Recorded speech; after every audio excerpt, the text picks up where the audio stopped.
Okay, so this is the second program I'm showing off here.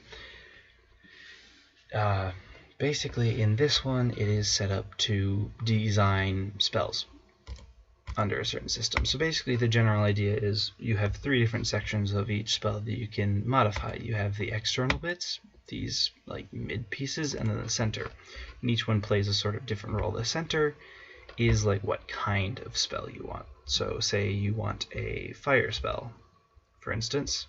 Well, you would just simply find the rune for fire, like just click on this and then find the rune for fire among the list. They're all in alphabetical order, so it's somewhat easier to find where they all are.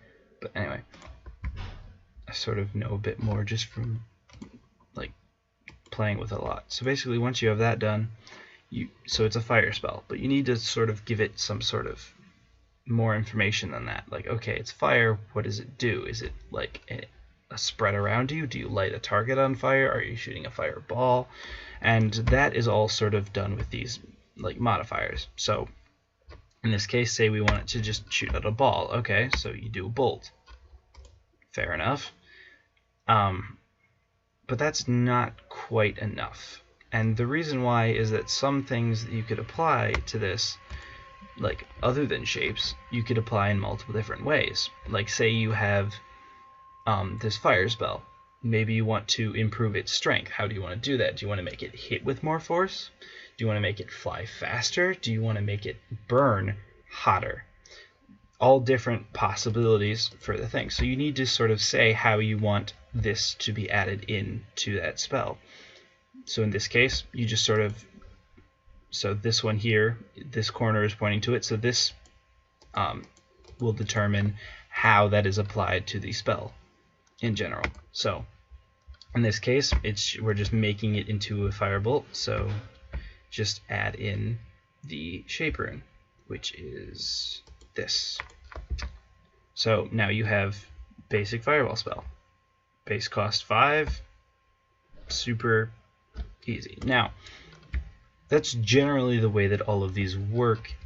You can get more and more complicated spells by like adding more and more like special combinations of like how you want like things to modify and how to modify them.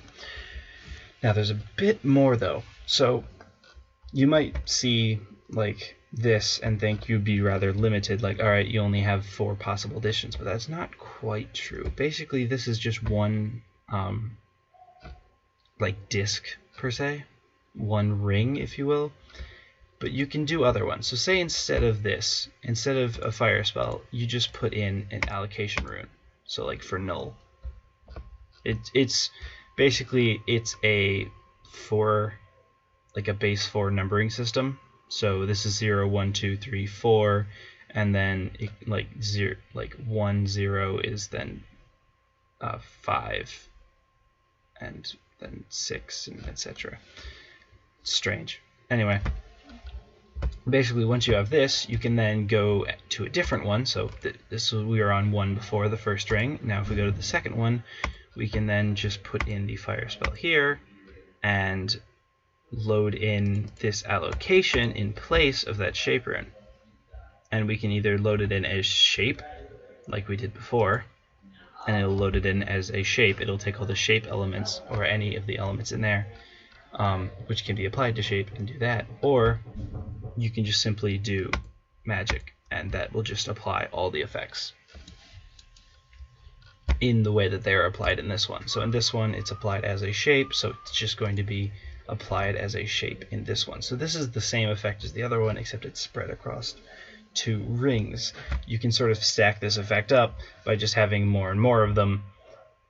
You can get really ridiculous things because each one has 4 possibilities, right? So you can just sort of have like this one be just 4 allocations. So like you're just loading in like these 4, right? And then maybe like this one shows that that is actually just 4 of these, and just sort of expands all the way outwards until you just get that one of these is equal to like 4 strength up runes. So you're just making a massively powerful spell. Now the sort of, it's not entirely important, but it's basically how the system works. Graphically I really just like how this looks, and functionally it works really well, like clicking things and whatnot. Hitboxes for stuff is pretty smooth, I'd say. It just looks nice. And then also it functions like calculatory. So I don't know if you've looked over when I was doing this, but when you actually plug in like the shape of a basic fire spell, like so, it shows the actual base cost of it, and then what the final cost would actually be, the power and the speed. Now the power and the speed are written in numbers, but mostly they're sort of like classes or tiers. I just stole the names off of Skyrim naming system, to be entirely honest.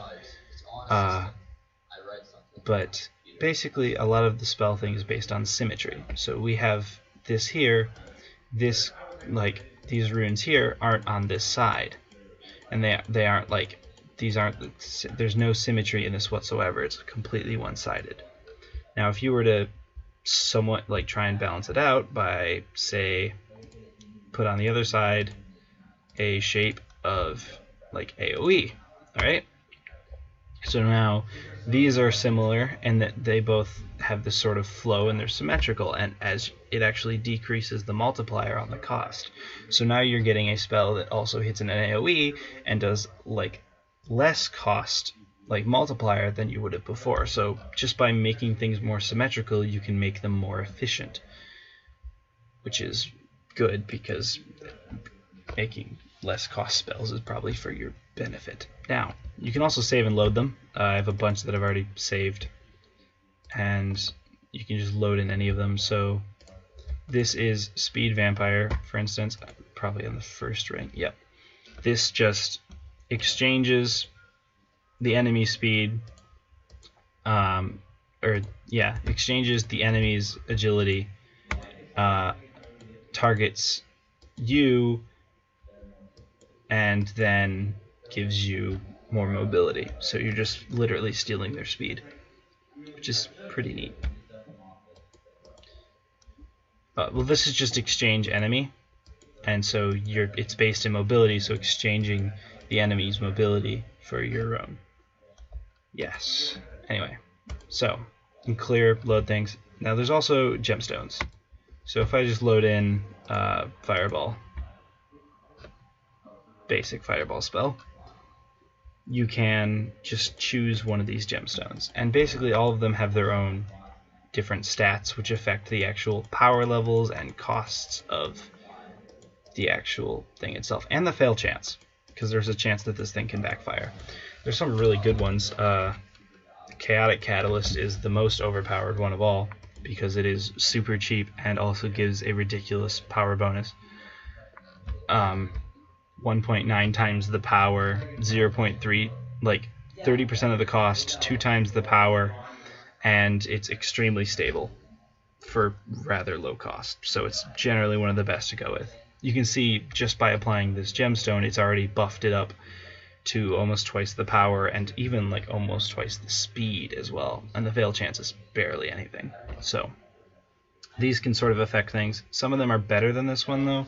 There's like Unstable, which is better for power. It's 2.5 times, and the cost isn't much worse off. The only thing that's worse is the affinity, which sort of affects how well you can use it in certain situations. Certain areas are better to use lower affinity versus higher affinity. Affinity in this case is more like ohms. It's sort of a resistance. So the lower you have, the better. Now, once you have all that done, the allocations stack up and everything just sort of works, and it's nice. You can actually even like save these spells, and they'll just save as individual files that you can then just copy over. So you can just save a spell here and send it to someone else, and they can load it up, and it works just fine. The only problem with this one is I cannot make it an EXE like I can make the other ones, because the saving and loading functions in this programming like setup that I did doesn't allow it, so it's annoying, but whatever, it works. Everything works for the most part.